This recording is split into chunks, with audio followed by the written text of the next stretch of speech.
That's a Soda Pop from Soda Hughes. You are watching the Malak channel, and we've got an awesome book that I've been waiting for quite a while for. It's Extreme is On by Chris Guest. If any of you are fans of the channel, you know that I've been following Chris Guest for quite a while, and I've even got a couple prints by him. And yeah, I pre-ordered this book. I was extremely excited for it. I'm kind of sad I couldn't get the slipcase edition because the cover is just so sleek. So it's so sick for the slipcase, but it costs a little bit more. And this came from the UK, and with the pound-dollar conversion, I just couldn't afford that one, and so I ended up getting the standard edition. But hey, sometimes it's what's on the inside that counts. So let's jump in. Hopefully I can keep it in frame. It's a pretty big book. Got the code he always gives, signed print. That's very generous. One of his Bat Girls.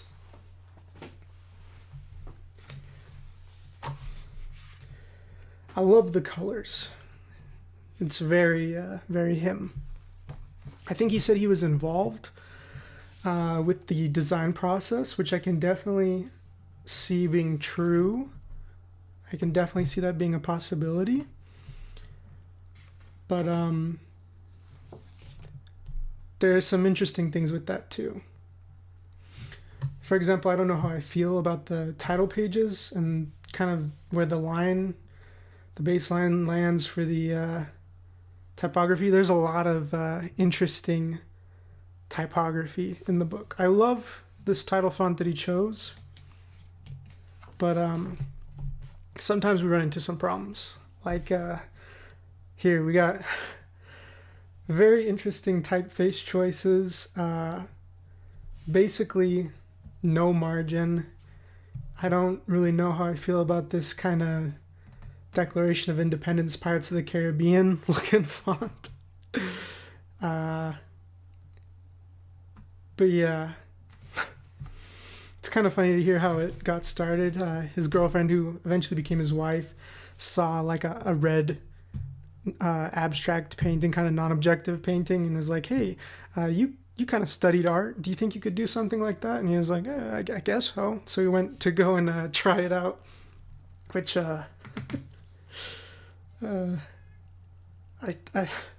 happens to me sometimes.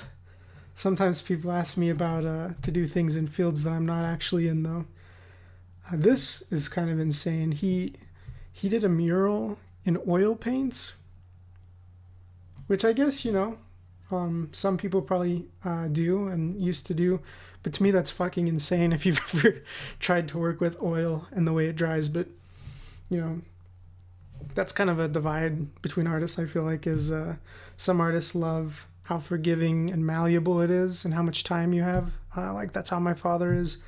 But for me, that part of oil painting, I really struggle with it. And he talks about why it's called Extreme is On. The band he loves, it's called Extreme. And so one time his girlfriend came in and asked how his day was going, and he was really productive that day, and he had put on the music as motivation, and he was saying, well, it was a pretty good day, you can hear that Extreme is on, and he decided to call the book that.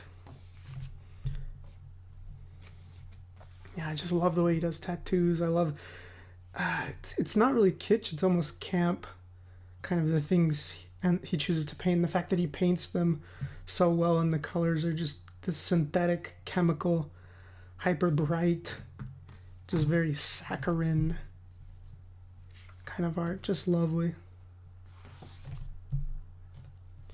And he's got some funny stories along with the paintings. If you get the book, you'll have to read the text. This is one of the first art books I've gotten in a while where I really just enjoyed interacting with and reading all of the text.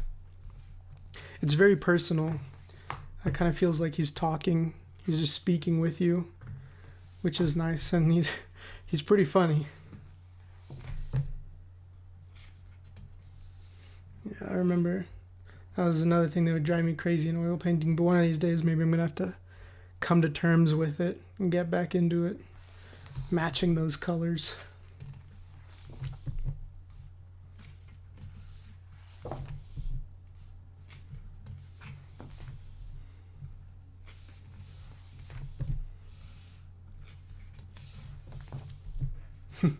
He said one of his mates saw this and told him that he made himself too skinny. He said if you can't Photoshop yourself on a self-portrait when painting in oil, then what can you do? And I definitely do that. And I've had some people kind of joke about some of the changes I make when drawing. And, I have a very distinct way of representing a nose, I feel like. Yeah, he's a pretty handsome guy, though. He looks pretty cool. He's got kind of Mads Mikkelsen look about him in some ways. I think he used to work as a concept photographer, so he has a great understanding, I feel like, of light and composition, and probably that is part of what helped him. And this painting changed his life. The Becky blue hair painting. Very inspiring to me. I'd love to commission at some point. I probably couldn't afford an oil painting for a very long time, but maybe I don't know his prices exactly, maybe a blue hair watercolor one day if I can. It's always tough with those things because, I'm not exactly doing well right now. And I don't ever want to be like, hey, for me, can you lower the price? Because that's always kind of shitty, but one day I want a blue hair from him. Him talking about how wigs is a little bit easier because he feels like people don't necessarily know what they look like. I do think that's probably part of it. Also, just the way they hold light and the fact that, the forms of the hair are very controlled and distinct. It's easy to get lost in like an organic mess of hair, but when you see like those very distinct forms being separated by light, and I feel like that probably happens a little bit more with a wig, it can be easier to create that very aesthetically pleasing kind of structured hair. He's talking about the inflatables that he started including and thinking about how it was wonderful to kind of paint the reflections and just kind of show the beautiful effects of light on the rubbish plastic you could get online. And I think that's one of the things that makes some of this art so eluding, is just these sexy sort of suicide girls with their chemical hair and the trash plastic inflatables all around them. But it's all painted so well, and the composition and the lighting is just masterful. It's got this great texture, and the brush work has got just harmony and just really adds to every single piece he does.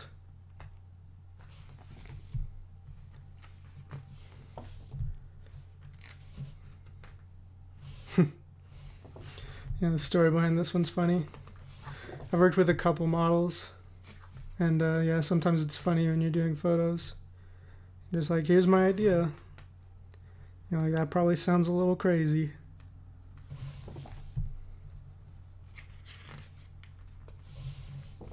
But I love the text. Even if the typography is bizarre.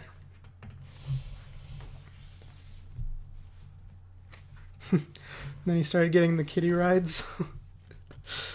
The effect on that visor is so cool. Damn. This year, our university, I got selected to be one of the students who went on a study abroad in London. And I was so excited. And the main reason I was so excited was because I felt like maybe there's a chance I would get to meet Chris Guest. And I emailed him, and now that I have my own kind of website and store, I now realize that when you try and email the email where you get invoices from, a lot of the times those emails don't go through. like that. They just don't receive like regular emails. Like it's just for invoices. So I don't even know if he saw it, but I was like trying to go and visit his studio if possible. Yeah, he's also wonderful watercolors. But I mean, even if he had seen it, we know what happened. Pandemic happened, and boy, oh boy, has this been a year. But some good things have happened too. Trying to stay positive, but it's sometimes tough. I love his work. He was one of the people, I mean, we work in very different mediums, but I have kind of stolen a little bit from how he draws eyes. I've often looked at that, and I want to learn more, kind of a combination of him and Art Germ, Stanley Lau. That's kind of where I'm going with eventually with hair.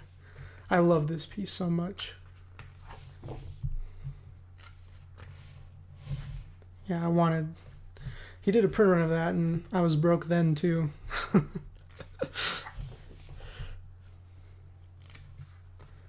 Yeah, when it's just like a kind of descriptor text like that, it's not so bad. I feel like a lot of these pages are designed very well.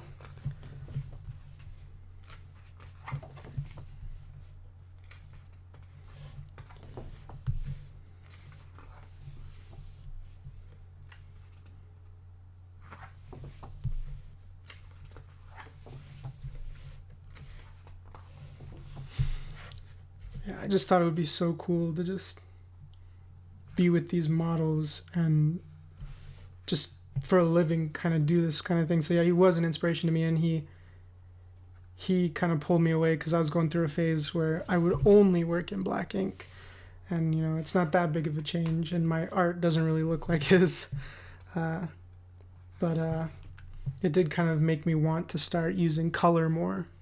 He's one of the artists that pulled me back into color. And he thought about not including this, but this is some of his older stuff. But I remember some of this on Instagram. Like he talks about a phase where he just wants to stick gold leaf on everything. And I feel like a lot of artists go through that. I even have, I might even go back to it one day. But yeah, I thought this one was really cool. But yeah, I have a bunch of gold leaf in one of my cabinets, my art supply cabinets. And Jesus Christ, the typography here is rough. Zero margin, we got the different sizes, all in italic body text. But I do like that, you know, the interview is in all caps. A lot of these body texts that are all caps can make it kind of a chore to get through text. Also centering large body text. Generally don't want to do that. I mean, a lot of these where the body text is, you know, centered, these kind of things, it just makes it kind of hard to go line to line. Can make it feel a bit like a chore to read in some ways. Could probably use some more space. That's something that happens with a lot of designers that are just starting out.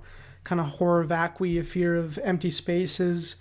It could really benefit, a lot of these pages could really benefit from having a more consistent grid in terms of the typography and allowing more space, especially on the outsides. But yeah, this kind of looks like how you would format a poem. And the way body text breaks up, you usually don't want to do that.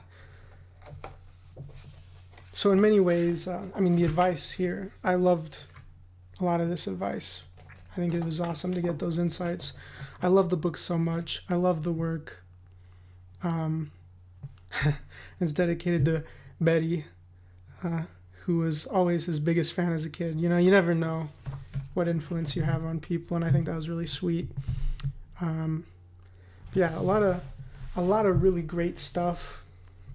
I love this book. The materials are really great. Construction is great. Binding, Really nice binding, good weight, all the pages, vibrant colors, hardcover, kind of got that soft laminate. I'm seeing a lot of this now, which makes sense. My next book project I'm going to be publishing, I'm kind of looking at using a kind of soft laminate, so it has that leathery feel. Unfortunately, a lot of people are doing this, probably because it's just cheaper. They use that cardboard wraparound instead of a box. But sometimes with that, if there's not like a styrofoam or bubble sheet, something around the book is in direct contact with the cardboard. So when it takes impact, sometimes it will be distributed. So it got kind of banged up on the spine. But, as we've established on the channel, my mailman seems to be quite the brute. So maybe it doesn't happen to that many people. But yeah, I love this book so much. Love Chris Guest and his work. And, the text from the book makes me love him even more. And I'd love to meet him one day. Yeah, who knows?